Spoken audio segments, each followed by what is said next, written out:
हम सबकी लाइफ में दो तरह के लोग होते हैं और हम सब इन दो में से एक भूमिका निभाते हैं। पहले वो जो अखाड़े के बाहर सुरक्षित सीटों पर बैठे हैं, आलोचक। वो जो कभी जोखिम नहीं उठाते, कभी लड़ाई में नहीं उतरते। वो दूर से बैठकर उस इंसान पर उंगलियां उठाते हैं जो लड़ रहा है। वो बताते हैं कि योद्धा कहाँ गलती कर रहा है, वो कैसे और बेहतर कर सकता था।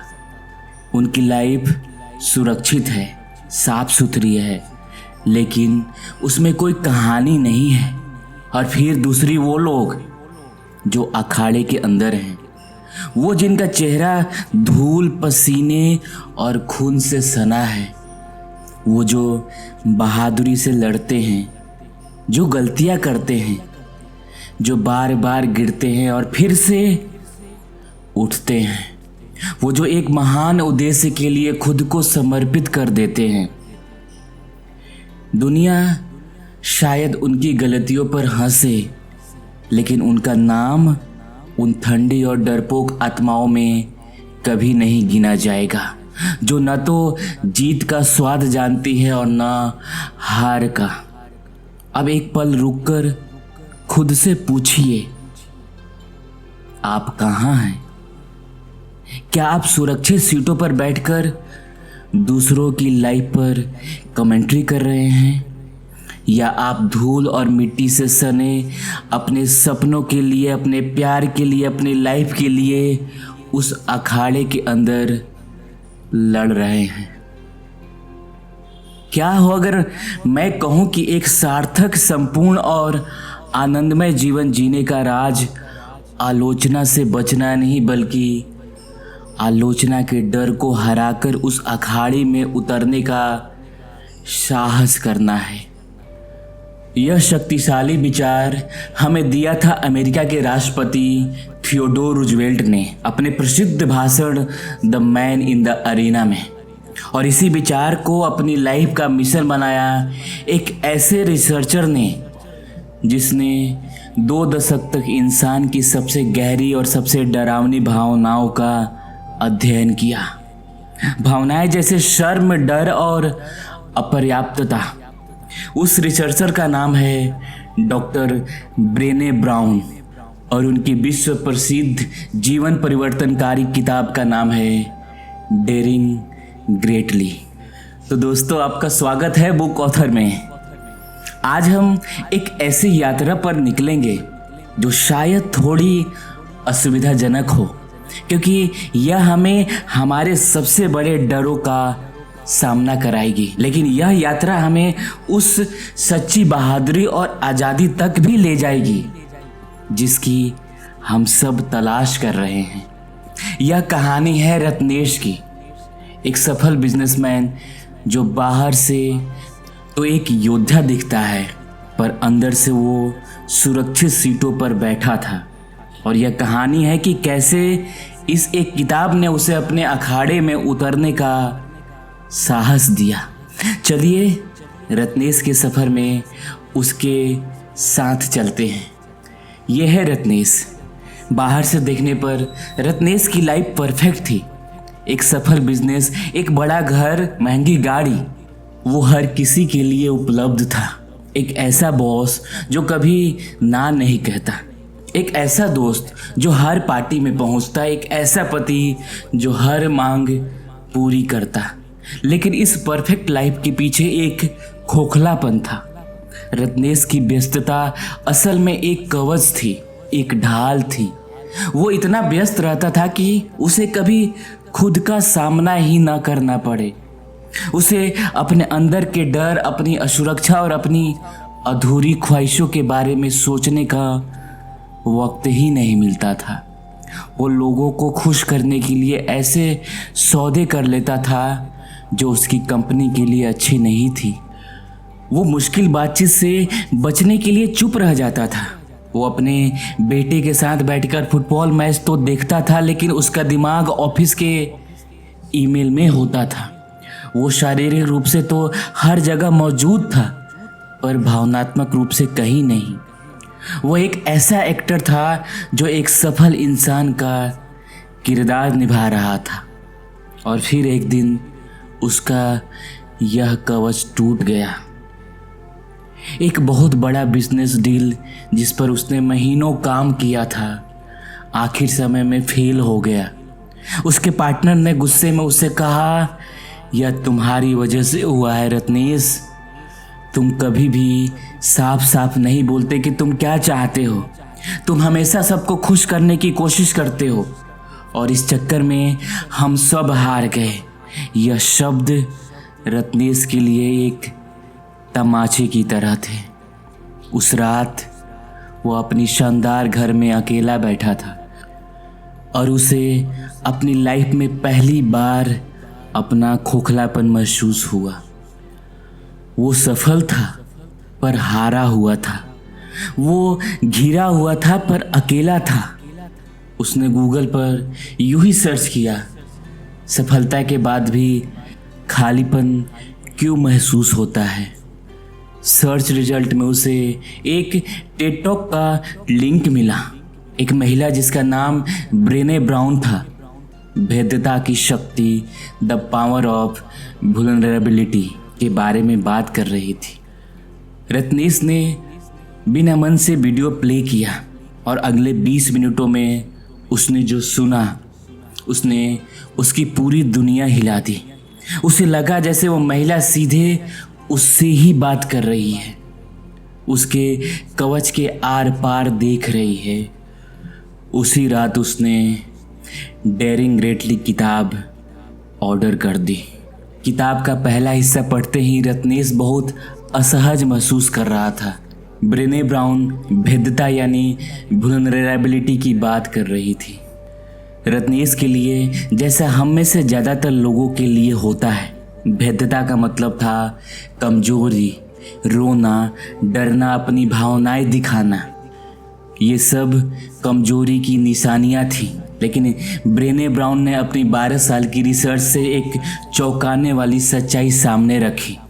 डॉक्टर ब्रेने ब्राउन कहती हैं, भेद्यता कमजोरी नहीं है। भेद्यता अनिश्चितता, जोखिम और भावनात्मक प्रदर्शन का सामना करना है। सीधे शब्दों में भेद्यता ही सच्ची बहादुरी का माप है। Vulnerability is not weakness, it's uncertainty, risk and emotional exposure.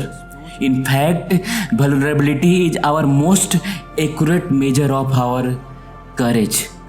प्यार करना भेद्यता है क्योंकि हो सकता है आपका दिल टूट जाए। एक नया बिजनेस शुरू करना भेद्यता है क्योंकि हो सकता है आप असफल हो जाएं।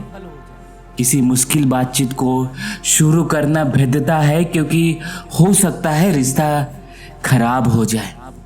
रचनात्मक काम करना और उस दुनिया के सामने रखना भेद्यता है क्योंकि हो सकता है लोग उसे पसंद ना करें। जीवन का हर वो काम जिसमें सार्थकता और आनंद है, वो भेद्यता के गर्व से ही पैदा होता है। जब हम भेद्यता से बचते हैं तो हम प्यार, अपनेपन, खुशी और रचनात्मकता से भी बचते हैं। अगले दिन रत्नेश को अपने टीम के एक युवा सदस्य आकाश को उसके खराब प्रदर्शन पर फीडबैक देना था। पुराना रत्नेश या तो इस बातचीत को टाल देता या फिर घुमा फिरा कर ऐसी बातें करता कि आकाश को कुछ समझ ही नहीं आता। लेकिन नए रत्नेश ने किताब में पढ़ी बातों को याद किया। उसने साहस बटोरा। उसने आकाश को अपनी केबिन में बुलाया और दरवाज़ा बंद किया। उसने कहा, आकाश, यह बातचीत थोड़ी मुश्किल हो सकती है लेकिन यह ज़रूरी है। मैं तुम्हारे काम में पिछले कुछ समय में एक गिरावट देख रहा हूँ। मैं यहाँ तुम्हारी आलोचना करने के लिए नहीं बल्कि यह समझाने के लिए हूँ कि क्या सब ठीक है और मैं तुम्हारी मदद कैसे कर सकता हूँ। यह एक खुली ईमानदारी और भेद्य बातचीत थी। रत्नेश ने खुद को अनिश्चितता के सामने रखा। आकाश ने भी ईमानदारी से अपनी परेशानियां बताई। उस 30 मिनट की बातचीत ने न सिर्फ आकाश के प्रदर्शन को सुधारा बल्कि रत्नेश और उसकी टीम के बीच भरोसे का एक नया रिश्ता बनाया। उस दिन रत्नेश पहली बार एक प्रामाणिक ऑथेंटिक लीडर होने का उसे एहसास हुआ। जैसे जैसे रत्नेश पढ़ता गया उसे समझ आया कि हम भेद्यता से क्यों बचते हैं। हम एक बहुत ही शक्तिशाली और दर्दनाक भावना से डरते हैं जिनका नाम है शर्म यानी शेम। डॉक्टर ब्रेने ब्राउन शर्म और अपराध बोध यानी गिल्ट के बीच एक बहुत महत्वपूर्ण फर्क बताती हैं। अपराध बोध, गिल्ट, मैंने कुछ बुरा किया, यह व्यवहार पर केंद्रित है और सुधार को प्रेरित करता है। शर्म यानी शेम, मैं बुरा हूँ, यह पहचान पर हमला है। यह हमें विश्वास दिलाता है कि हम प्यार और अपनेपन के लायक नहीं हैं। शर्म का सबसे बड़ा डर है अलगाव का डर, फियर ऑफ डिस्कनेक्शन, और इसी डर से बचने के लिए हम कई तरह के कवच यानी आर्मर पहन लेते हैं। रत्नेश ने किताब में शर्म के कवचों की लिस्ट पढ़ी और वो स्तब्ध रह गया। पूर्णतावाद, परफेक्शनिज्म, यह सोचने के कि अगर मैं सब कुछ परफेक्ट तरीके से करूंगा तो कोई मेरी आलोचना नहीं कर पाएगा। रत्नेश अपनी प्रेजेंटेशन और रिपोर्ट्स में यही करता था।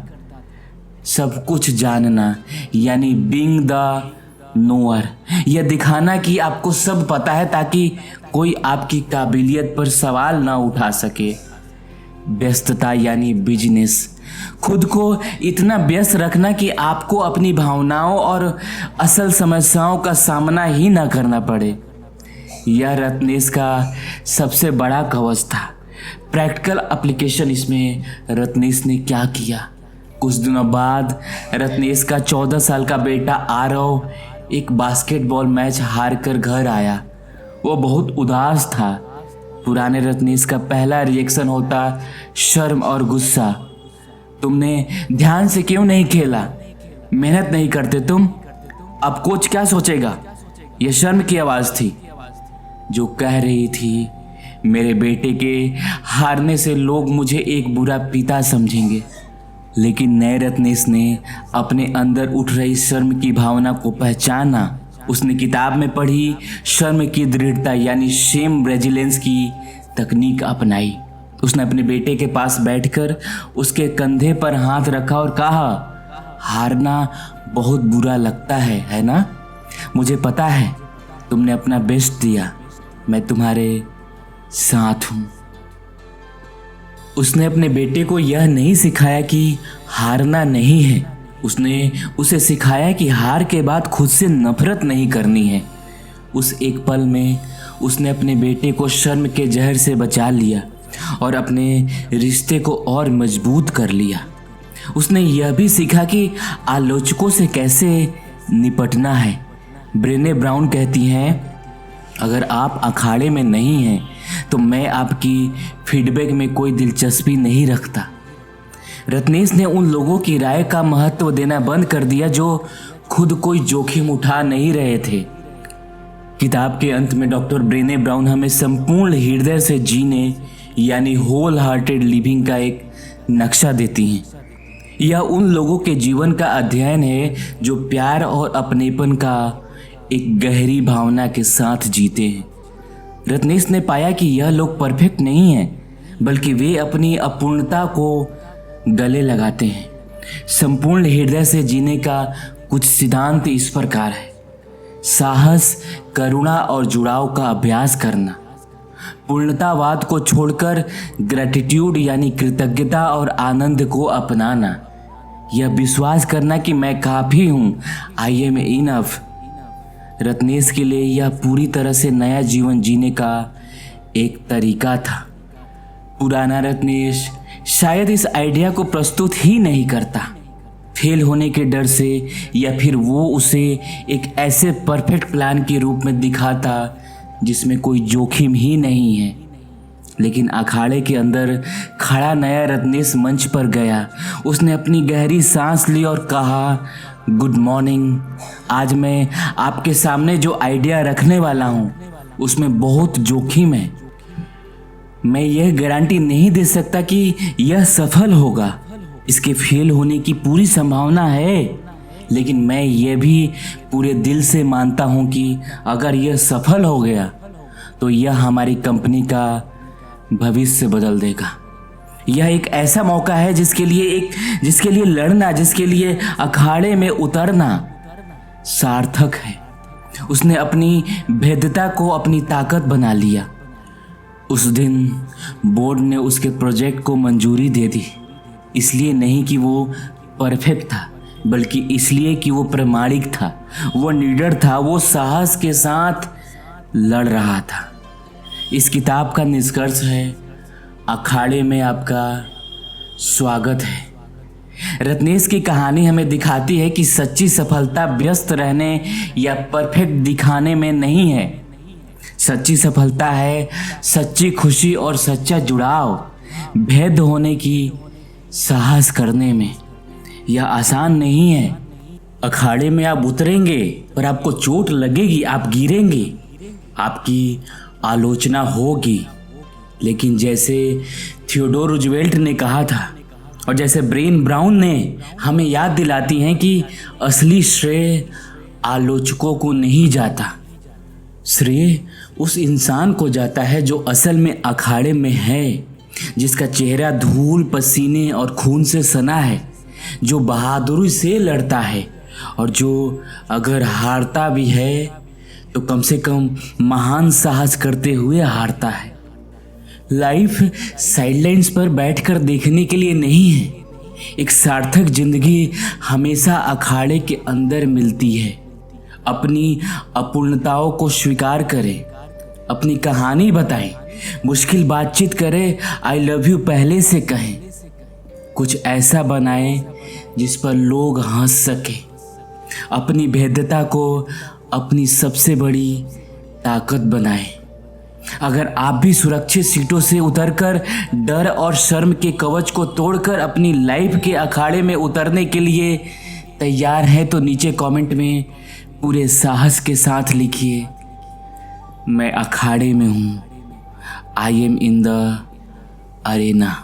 और इस वीडियो को उस हर इंसान के साथ शेयर कीजिए जिसे आप प्यार करते हैं, जिसे आप याद दिलाना चाहते हैं कि असुरक्षा और भेद होने का साहस करना ही दुनिया की सबसे बड़ी बहादुरी है।